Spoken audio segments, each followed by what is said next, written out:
62 milliards de fiscalité. Oui. Ce n'est pas un bon calcul. On est en train de sommer, d'additionner deux éléments comptables qui ne sont pas les mêmes. Vous parlez de calcul d'épicier, non? C'est même pas un calcul d'épicier, c'est une erreur mathématique. C'est une erreur mathématique parce que quand vous prenez les dépenses du plan et que vous y ajoutez les revenus fiscaux, vous ajoutez deux choses qui ne sont pas les mêmes. En lecture comptable, ce n'est pas la même chose. Ce qu'on aurait dû faire, c'est dire, s'il n'y avait pas le plan, qu'est-ce qu'on aurait dépensé? Et y rajouter les revenus fiscaux pour dire, voilà les dépenses projetées. On ne peut pas prendre les dépenses projetées et y ajouter les revenus fiscaux. On aurait dû dire, voilà la dépense qu'on aurait faite s'il n'y avait pas le plan, voilà les revenus fiscaux et voilà la dépense, les revenus globaux projetés. Et si on faisait ce calcul exactement, on serait autour de 4 000 milliards. Donc aujourd'hui, moi, ce calcul-là... Mais 5 000 milliards, à votre avis, d'où ça sort? À ce niveau de responsabilité, quand même. C'est pour ça, justement, que ceux qui ont bien regardé les tableaux qui ont été projetés disent qu'il y a un flou et un manque de transparence dans certains chiffrages. À ce niveau de responsabilité? Oui, parce que quand vous regardez par exemple les revenus des cessions d'actifs, on a mis un chiffre global. Il y a plusieurs lignes, les lignes ne sont pas détaillées.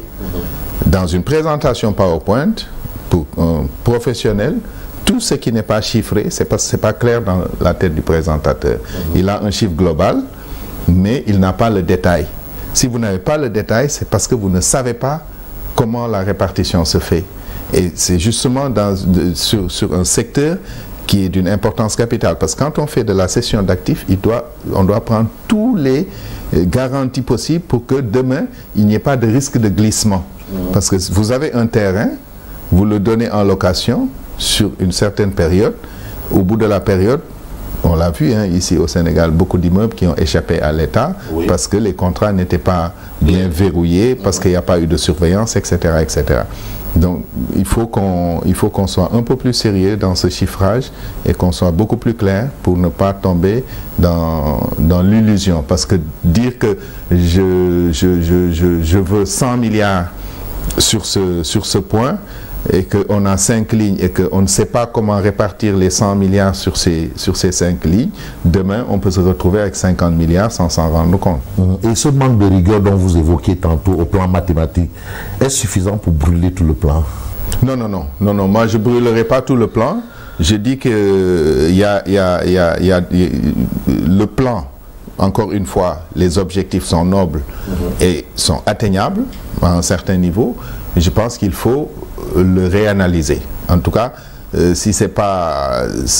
Moi, j'attends d'avoir le document définitif carrément. Mais ce que je sais, dans les premières analyses que j'ai faites sur le plan, c'est que le déficit budgétaire ramené à 3%, on ne peut pas l'atteindre sur cette période. Ah bon? Dans les calculs que je fais, je suis autour de 5,5%. Mais 3%, ils ont 3%, c'est du charabia, c'est du charabia. C'est du charabia. Trop ambitieux. Oui. C'est trop ambitieux. Ensuite, dans la... Mais 3%, c'est pas irréalisable aussi. Pas dans la période. C'est pas irréalisable, mais pas dans la période. Parce que il ne faut pas confondre vitesse et précipitation. Un plan de redressement se fait dans le temps. Il ne se fait pas tout de suite. On ne peut pas se lever et dire on va faire ça tout de suite. Parce que ça prend du temps, ça demande de l'adhésion, comme je l'ai dit tantôt. Si vous prenez la mobilisation fiscale, on vous détaille les sources de revenus. Et on vous parle du mobile money. Le mobile money, on ne peut pas le déployer tout de suite. Déployer le mobile money tout de suite, c'est faire tout le contraire d'un redressement. C'est impacter de façon très négative les couches les plus vulnérables du pays, parce que c'est eux qui utilisent le mobile money. Si on se met à taxer les téléphones portables, on va impacter les couches les plus vulnérables. Ce sont des jeunes, des gorgorlous qui vendent le téléphone portable un peu partout. Donc si vous mettez des taxes, on vous dit on va relever l'âge d'importation des voitures de 8 à 10 ans. Mais dans le même temps, on vous dit qu'on va relever la valeur douanière, la valeur fiscale des voitures importées de 10%. Où est la bizarrerie alors? La bizarrerie, c'est qu'on dit on va aider le Gorgorlo à acquérir une voiture, mais dans le même temps, on va lui demander de payer plus cher pour dédouaner cette voiture. Or, on dit dans l'un des axes les plus importants de la vision 2050, c'est l'industrialisation de notre économie. Vous voulez industrialiser une économie et vous voulez en même temps importer des voitures d'occasion, c'est une contradiction.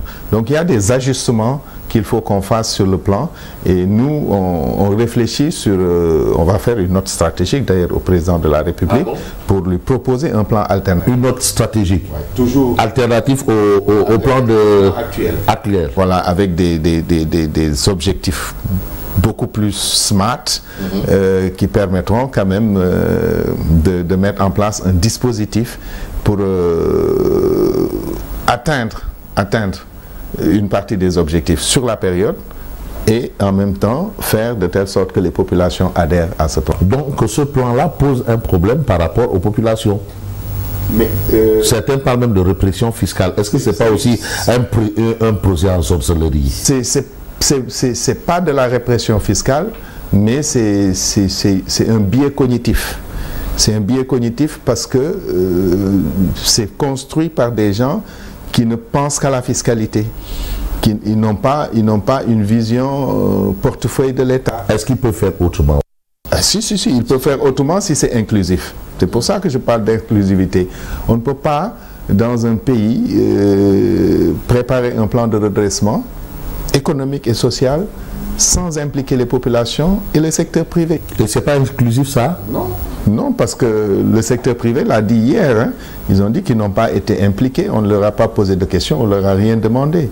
Donc si vous voulez impulser l'agriculture, impulser l'industrie, accélérer la production sans impliquer les acteurs du service privé, mais vous n'irez nulle part. Parce que regardez toutes les assises qui ont été augmentées sur certaines productions, sur la cigarette, sur beaucoup de choses. Si ces gens-là arrêtent d'investir, qu'est-ce qui va se passer? Tout ce qui est escompté, on ne l'aura pas. Et le risque est réel. Le risque est réel. L'industriel ne va pas dire je vais arrêter d'investir, mais aucun industriel n'investit pour perdre de l'argent. On dit que on va fiscaliser sans impacter le consommateur. Ce n'est pas possible. Ce n'est pas possible. Lorsque vous allez mettre une taxe sur le mobile money, ça va impacter directement le consommateur parce que la taxe que vous allez mettre, ils vont le répercuter sur le coût. Donc aucun industriel, aucun acteur économique, aucun investisseur ne va mettre de l'argent pour en perdre. Si aujourd'hui ma marge brute c'est 10%, si vous